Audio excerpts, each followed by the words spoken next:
খবর শুনছেন ডেলি সংবাদ ইউটিউব চ্যানেল থেকে। খবরের শুরুতেই দেখে নেব পশ্চিমবঙ্গ সহ দেশ এবং বিদেশের বাছাই করা সব তাজা সংবাদগুলি। খবরের শুরুতেই জানব আজকের সংবাদ শিরোনাম। স্যার, 15,50,000 আপনাকে দেওয়া হলো, ঠিক আছে? জেলে বসেই টাকা নিচ্ছেন জীবন। অডিও ফাঁস শুভেন্দুর। বাংলাদেশের জেলে রহস্য মৃত্যু কাকদ্বীপের যুবকের। মাছ ধরতে গিয়ে ভুল করে পড়শি দেশের জলসীমায় ঢুকে পড়েন। তৃণমূলের ক্যাম্পে হামলার অভিযোগ বিজেপির বিরুদ্ধে, তপ্ত নন্দীগ্রাম। হাইকোর্টের নির্দেশে রাতারাতি গোরস্থানের মালিকানা বদল, কবর থেকে তুলতে হলো দেহ। তৃণমূল আইএসএফ সংঘর্ষে গুলি চালানোর অভিযোগ, ফের উত্তপ্ত ভাঙড়। 24 ঘন্টা পার, উত্তরপ্রদেশে পাথর খনি ধসে আটকে 15 শ্রমিক, মৃত 2। পরকীয়ার জের, নলহাটিতে স্ত্রীকে পয়েন্ট ব্ল্যাঙ্ক রেঞ্জ থেকে পরপর গুলি, গ্রেফতার স্বামী। কাজ বেশি, সময় কম, প্রবল চাপে বৈঠক চলাকালীন অসুস্থ হয়ে হাসপাতালে ভর্তি বিএলও। বিশ্বব্যাংকের টাকায় ভোট বিহারে, ঋণ থেকে 14,000 কোটি বিলি, মারাত্মক অভিযোগ প্রশান্ত কিশোরের দলের। ফের মহামারীর হাতছানি, বার্ড ফ্লুতে মৃত্যু ঘিরে শঙ্কিত মার্কিন বিজ্ঞানীরা। 120 কিলোমিটার বেগে ছুটছিল গাড়ি, জন্মদিনের পার্টি সেরে আর বাড়ি ফেরা হলো না, পথেই শেষ 5 বন্ধু। সুপ্রিম কোর্টে যাব, রাজ্যপালকে খোলাখুলি চ্যালেঞ্জ কল্যাণের। এক ধাক্কায় কমলো সোনার দাম, কলকাতায় 22 ও 24 ক্যারেটের দর কত জানুন। জেলে বসে তোলাবাজি জীবনকৃষ্ণ সাহার, অডিও পোস্ট করে বিস্ফোরক অভিযোগ শুভেন্দুর। এসআইআর আতঙ্কে বাংলাদেশে ফেরার চেষ্টা, নদিয়ার সীমান্তে গ্রেফতার 11 অনুপ্রবেশকারী। জম্মু ও কাশ্মীরে ভয়াবহ পথ দুর্ঘটনা, গাড়ি ট্রাকের সংঘর্ষে মৃত 4। কন্যা সন্তান নয়, বলিউডেও সকলে পুত্র সন্তান চান, কঙ্গনার মন্তব্যে বিতর্ক। মমতা বালার সঙ্গে অভিষেকের কথার পর ঠাকুরবাড়িতে তৃণমূল, রাজনীতির ভোট ব্যাংক মতুয়ারা। বিহারের এই ফলে রাহুল গান্ধীও চমকে গেলেন, জোটের হারে কোন গভীর আঘাত স্বীকার করে নিলেন তিনি। চূড়ান্ত তালিকার পরও 3 লক্ষ ভোটার বাড়ল কিভাবে? কমিশনের জবাব। 19 নভেম্বর দেশবাসীর অ্যাকাউন্টে ঢুকবে টাকা, ভাতা দিচ্ছে মোদী সরকার, উপহার কাদের জন্য? রাজভবনের ভিতরে মজুদ বন্দুক বোমা, বিস্ফোরক কল্যাণ, শুরু হতে পারে তদন্ত। এসআইআর এর কারণে 12,000 যৌনকর্মীর নাম বাদ, আশঙ্কা নিয়ে কমিশনে চিঠি সোনাগাছির মহিলাদের। নদিয়ার ছেলে কথা বলতো জঙ্গি ডাক্তার শাহিনের সঙ্গে, দিল্লি বিস্ফোরণ কাণ্ডে গোয়েন্দাদের হাতে বড়সড় তথ্য। এতক্ষণ শুনছিলেন সংবাদ শিরোনাম, এবার আসছি বিস্তারিত খবরে। ভিডিওটি ভালো লাগলে লাইক করুন এবং চ্যানেলটিকে অবশ্যই সাবস্ক্রাইব করুন, কারণ প্রতিদিনের সেরা খবর আপনাদের হাতের মুঠোয় পৌঁছে দিতে আমরা আছি সদা প্রস্তুত। এসআইআর এর কারণে 12,000 যৌনকর্মীর নাম বাদ, আশঙ্কা নিয়ে কমিশনে চিঠি সোনাগাছির মহিলাদের। এসআইআর নিয়ে অনেক যৌনকর্মী নথিপত্রের অভাবে তালিকা থেকে বাদ পড়ার আশঙ্কা করেছেন, কারণ অনেকেরই তাদের মা বাবা আসল বাড়ির সঙ্গে কোনো যোগাযোগ নেই। বাংলায় স্পেশাল ইন্টেন্সিভ রিভিশন প্রক্রিয়া শুরু হওয়ার কলকাতার সোনাগাছির এলাকা যৌনকর্মীরা ভোটের তালিকায় তাদের নাম অন্তর্ভুক্ত করার জন্য সরকারের কাছে আবেদন করেছেন। অনেক যৌনকর্মী নথিপত্রের অভাবে তালিকা থেকে বাদ পড়ার আশঙ্কা করছেন, কারণ অনেকেরই তাদের মা বাবার সঙ্গে বা বাড়ির সঙ্গে কোনো যোগাযোগ নেই।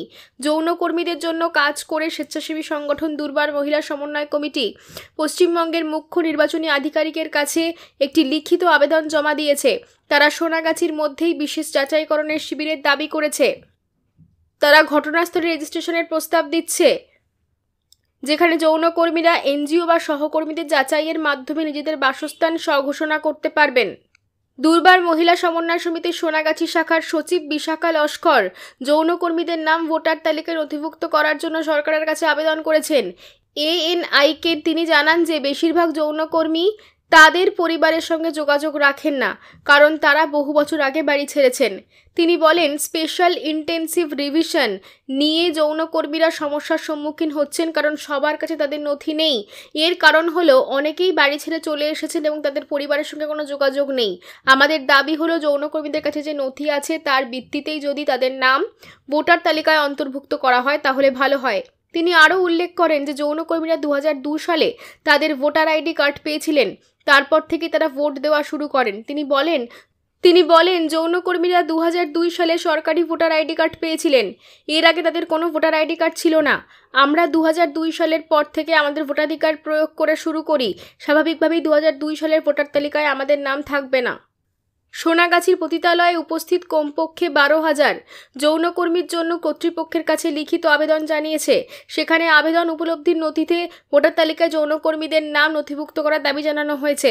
তিনি বলেন, সোনাগাছির পতিতালয়ে মোট 12,000 যৌনকর্মী আছেন, যার মধ্যে 8,000 জন এখানে থাকেন, বাকি 4,000 জন নিয়মিত কাজের জন্য বাইরে যান। এই যৌনকর্মীরা অনেক সমস্যার সম্মুখীন হচ্ছেন, তাই আমরা নির্বাচন কমিশনারকে চিঠি পাঠিয়েছি আর আমরা উত্তরের অপেক্ষায় আছি। তৃণমূল আইএসএফ সংঘর্ষে গুলি চালানোর অভিযোগ, ফের উত্তপ্ত ভাঙড়। গুলি চালানোর অভিযোগ, ভাঙড়ে তৃণমূল আইএসএফ সংঘর্ষে গুলি চালানোর অভিযোগ। তৃণমূলের বিরুদ্ধে হামলার অভিযোগ আইএসএফের বিরুদ্ধে গুলি চালানোর অভিযোগ শওকত মোল্লার। পাল্টা তৃণমূলের বিরুদ্ধে হামলার অভিযোগ আইএসএফের। ফের মহামারীর হাতছানি, বার্ড ফ্লুতে মৃত্যু ঘিরে শঙ্কিত মার্কিন বিজ্ঞানীরা। ওয়াশিংটনে এক মার্কিন নাগরিকের মৃত্যু ঘিরে ঘনাচ্ছে শঙ্কার মেঘ। জানা গিয়েছে H5N5 ভাইরাসে আক্রান্ত হয়ে প্রাণ হারিয়েছেন তিনি। যে স্ট্রেন তার শরীরে মিলেছে তা এর আগে কখনো কোনো মানুষের শরীরে দেখা যায়নি।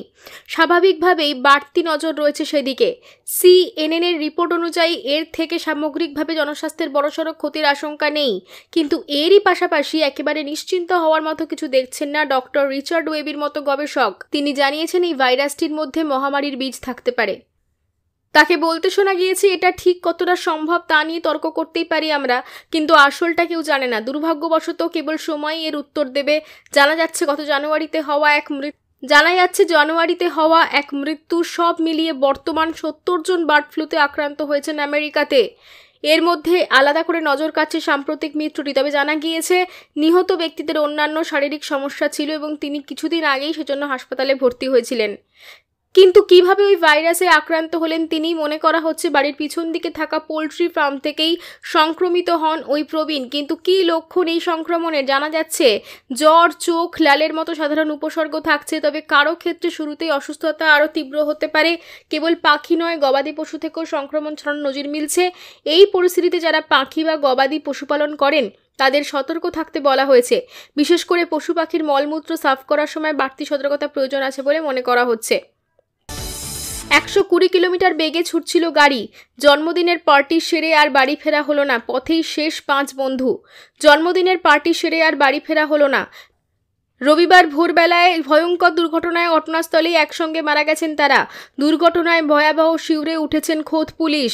সর্বভারতীয় সংবাদ মাধ্যম সূত্রে জানা গিয়েছে দুর্ঘটনাটি ঘটেছে রবিবার ভোরবেলায় মধ্যপ্রদেশে। পুলিশ সূত্রে জানা গেছে গোয়ালিয়র ঝাঁসি হাইওয়েতে দুর্ঘটনার কবলে পড়ে একটি বেপরোয়া গতির গাড়ি। এসইউভি গাড়িতে ছিলেন একদল যুবক, তারা সকলেই একে অপরের বন্ধু ছিলেন। দুর্ঘটনায় ঘটনাস্থলে 5 বন্ধুর মৃত্যু হয়েছে। পুলিশ আরও জানিয়েছে মারোয়া কলেজের সামনে ভোর 6টা নাগাদ দুর্ঘটনাটি ঘটেছে। গাড়িটি বেপরোয়া গতিতে যাচ্ছিল। আচমকা দ্রুত গতিতে যাওয়ার সময় নিয়ন্ত্রণ হারিয়ে বালি বোঝাই ট্রাক্টরে সজোরে ধাক্কা দেয়। নিমেষেই দুমড়ে মুচড়ে ছড়িয়ে ছিটিয়ে পড়ে গাড়ির বিভিন্ন অংশ। গাড়ির সকল যাত্রীর মৃত্যু হয়েছে ঘটনাস্থলে। 5 বন্ধুই গোয়ালিয়রের বাসিন্দা ছিলেন। জানা গেছে গাড়িটি ঝাঁসি থেকে গোয়ালিয়রের দিকেই যাচ্ছিল। জন্মদিনের পার্টি সেরে সকলে একসঙ্গে বাড়ি ফিরছিল। পুলিশের অনুমান গাড়িটি 120 কিলোমিটার পার ঘন্টা গতিবেগে যাচ্ছিল।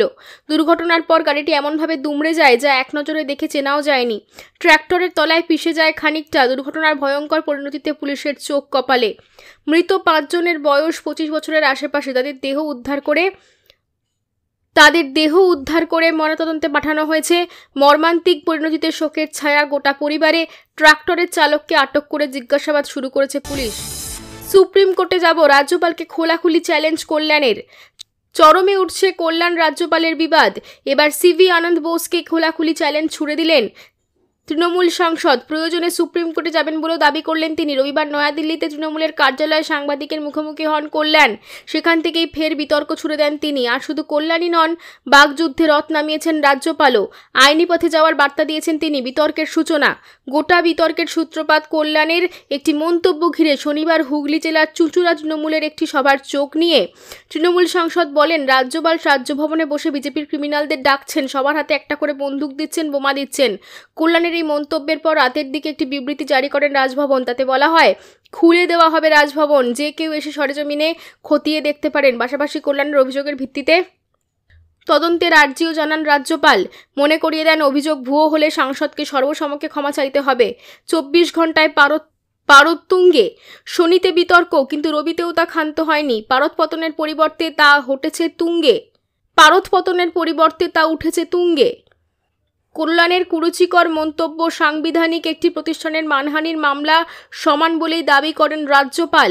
পাশাপাশি এর বিরুদ্ধে কি পদক্ষেপ নেওয়া উচিত সেই নিয়েও রাজভবনের তরফে আইনি পরামর্শ নেওয়া হচ্ছে বলে সাংবাদিকদের জানান রাজ্যপাল সিভি আনন্দ বোস। তার কথায় কোনো সাংবিধানিক প্রতিষ্ঠানকে ঘিরে এমন মন্তব্য ফৌজদারি অপরাধের সমান। আমি রাজভবনকে নির্দেশ দিয়েছি যাতে এই নিয়ে পুলিশের কাছে একটি অভিযোগ দায়ের করা হয়। তারা জানেন কিভাবে এই বিষয়ে তদন্ত করতে হবে, আর পুলিশ যদি তাদের কাজ না করেন তাহলে রাজ্যের সাংবিধানিক প্রধান হিসেবে তাদের বিরুদ্ধে ব্যবস্থা গ্রহণ করব। জেলে বসেই তোলাবাজি জীবনকৃষ্ণ সাহার, অডিও পোস্ট করে বিস্ফোরক অভিযোগ শুভেন্দুর। জেলে বসেই চাকরি বিক্রি করছেন মুর্শিদাবাদের বড়োয়ার বিধায়ক জীবনকৃষ্ণ সাহা। এমনই বিস্ফোরক দাবি করলেন বিরোধী দলনেতা শুভেন্দু অধিকারী। তার বক্তব্য, তৃণমূল বিধায়ক জেলে বসেই ফোন ব্যবহার করছেন, শুধু তাই নয়, নতুন নিয়োগ প্রক্রিয়াও তিনি প্রভাবিত করেছেন। রবিবার 16 নভেম্বর সাংবাদিক বৈঠকে শুভেন্দু বলেন সেখান থেকে নিজের মোবাইল ফোন থেকে কিছু ছবি, ভিডিও আর অডিও দেখান আর দাবি করেন সেই ভিডিও অডিও সবটাই জীবনকৃষ্ণের। বাংলাদেশের জেলে রহস্য মৃত্যু কাকদ্বীপের যুবকের। মাছ ধরতে গিয়ে ভুল করে পড়শি দেশের জলসীমায় ঢুকে পড়েন। বাংলাদেশের ছেলের রহস্য মৃত্যু ভারতীয় যুবকের। কাকদ্বীপের পশ্চিম গঙ্গাধরপুরের বাসিন্দা ওই যুবক পেশায় মৎস্যজীবী। ভুলবশত বাংলাদেশের জলসীমায় ঢুকে পড়েন। হৃদরোগে আক্রান্ত হয়ে যুবকের মৃত্যু হয়েছে বলে বাংলাদেশ প্রশাসনের তরফে দাবি করা হয়েছে, যদিও পরিবারের দাবি মৃত্যুর প্রকৃত কারণ গোপন করা হচ্ছে। গত 14 জুলাই ভুল করে বাংলাদেশের জলসীমায় ঢুকে পড়েন ভারতের 17 জন মৎস্যজীবী। ওই 17 জনকে আটক করে বাংলাদেশের উপকূলরক্ষী বাহিনী। সেই থেকে বাংলাদেশের বাগেরহাট জেলে বন্দী আছেন তারা। তাদের মধ্যেই ছিলেন কাকদ্বীপের বাসিন্দা বাবুল দাসও। সম্প্রতি হৃদরোগে আক্রান্ত হয়ে মারা যান বলে দাবি করেছে বাংলাদেশ প্রশাসন, যদিও সেই অভিযোগ মানতে নারাজ তার পরিবার। মৃত্যুর আসল কারণ গোপন করা হচ্ছে বলে দাবি তাদের। 25 বছর বয়সী বাবুলের মৃত্যুর খবর সামনে আসতেই শোকের ছায়া পশ্চিম গঙ্গাধরপুরে। জানা গিয়েছে শনিবার বাংলাদেশে ভারতীয় হাই কমিশনের দফতর থেকে ফোন আসে বাবুলের বাড়িতে। ফোনেই বাবুলের মৃত্যুর খবর দেওয়া হয় পরিবারকে। তরতাজা ছেলের মৃত্যুর খবরে ভেঙে পড়েছে গোটা পরিবার। নিরপেক্ষ তদন্তের দাবি করছেন সকলে। স্থানীয়রা জানিয়েছেন 14 জুলাই থেকে ঘরে ফেরেননি বাবুল। গভীর সমুদ্রে মাছ ধরতে বেরিয়েছিলেন যে মা মঙ্গলচণ্ডী ট্রলারে সওয়ার ছিলেন তারা। ভুলবশত সেটি বাংলাদেশের জলসীমায় ঢুকে পড়ে। সঙ্গে সঙ্গে ট্রলারটিকে আটক করে বাংলাদেশ উপকূলরক্ষী বাহিনী। আটক করা হয় 17 জন মৎস্যজীবীকেও। পরদিনই বাগেরহাট জেলে পুরে দেওয়া হয় সকলকে। চলতি বছরে ভারতীয় মৎস্যজীবীদের আরও 4টি ট্রলার আটক বাংলাদেশের উপকূলরক্ষী বাহিনী। সব মিলিয়ে বাংলাদেশে জেলে বন্দী রয়েছেন 61 জন ভারতীয় মৎস্যজীবী। বাবুলের দেহ দ্রুত দেশে ফেরানোর দাবি তুলেছেন পরিবারের লোকজন। তার মৃত্যুর প্রকৃত কারণ গোপন করা হচ্ছে। বিষয়টি নিয়ে উচ্চ পর্যায়ে তদন্ত হওয়া দরকার বলে দাবি করেছেন তারা। এসআইআর আতঙ্কে বাংলাদেশ ফেরার চেষ্টা, নদিয়ার সীমান্তে গ্রেফতার 11 অনুপ্রবেশকারী। এসআইআর আতঙ্কে রাতের অন্ধকারে বাংলাদেশে ফেরার চেষ্টা, তার আগেই সীমান্ত এলাকায় গ্রেফতার 11 জন বাংলাদেশি অনুপ্রবেশকারী। শনিবার গভীর রাতে নদিয়ার হাঁসখালি সীমান্ত এলাকা থেকে তাদের পাকড়াও করা হয়। দীর্ঘদিন ধরে তারা বাংলাদেশ থেকে সীমান্ত পেরিয়ে অনুপ্রবেশ করে এদেশে এসেছিলেন বলে অভিযোগ। বাংলায় এসআইআর প্রক্রিয়া শুরু হয়ে গেছে। সেই আবহে অনুপ্রবেশকারীরা আতঙ্কে বাংলাদেশ থেকে ফেরার চেষ্টা করছেন সীমান্ত পেরিয়ে। রাজ্যের বিভিন্ন সীমান্ত দিয়ে বাংলাদেশ ফেরার আগে পুলিশ, বিএসএফ জওয়ানদের হাতে পাকড়াও হচ্ছেন অনুপ্রবেশকারীরা। এবার সেই আবহে শনিবার রাতে নদিয়ার হাঁসখালি সীমান্ত এলাকায় পাকড়াও হলেন 11 জন অনুপ্রবেশকারী। ওই এলাকার অদূরেই ভারত বাংলাদেশ সীমান্ত। উত্তরপ্রদেশের খনিতে ভয়াবহ ধসে মৃত্যু 2 শ্রমিকের। এখনও আটকে অন্তত 15, চলছে উদ্ধার কার্য। উত্তরপ্রদেশের সোনভদ্রের পাথর খাদানের ধসে মৃত্যু 2 শ্রমিকের। আটকে রয়েছেন 15 জন। যুদ্ধকালীন তৎপরতায় কাজ শুরু করেছে প্রশাসন। ঘটনাস্থলে গিয়েছে এনডিআরএফ ও এসডিআরএফ এর দল। শনিবার সোনভদ্র জেলার ওই পাথর খাদানে প্রচুর শ্রমিক কাজ করছিলেন। দুপুর 3টে নাগাদ আচমকা সেখানে ধস নামে। পাহাড় থেকে বড় বড় পাথরের চাই খাদানের ভিতর গিয়ে পড়ে। ঘটনার সময় প্রায় 15 জনের বেশি শ্রমিক খাদানের ভিতর কাজ করছিলেন। ধস নামার পর তাদের কাউকেই আর দেখা যায়নি। সেখান থেকে আশঙ্কা করা হয় তারা প্রত্যেকেই ধসের নিচে চাপা পড়ে গিয়েছিলেন। দুর্ঘটনার খবর পেয়ে তড়িঘড়ি সেখানে পৌঁছয় পুলিশ এবং উদ্ধারকারী দল। সূত্রের খবর, খাদানের অনেকটা গভীরে শ্রমিকরা কাজ করছিলেন এবং যন্ত্রের মাধ্যমে পাথরে গর্ত করেছিলেন তারা। ঠিক তখনই পাহাড় থেকে বড় বড় পাথরের চাই এসে খাদানে পড়ে। তড়িঘড়ি পুলিশের খবর দেন স্থানীয় বাসিন্দারা। শুরু হয় উদ্ধার কার্য। রবিবার সকালে 2 শ্রমিকের মৃত্যুর খবর আসে। চলছে উদ্ধার কার্য।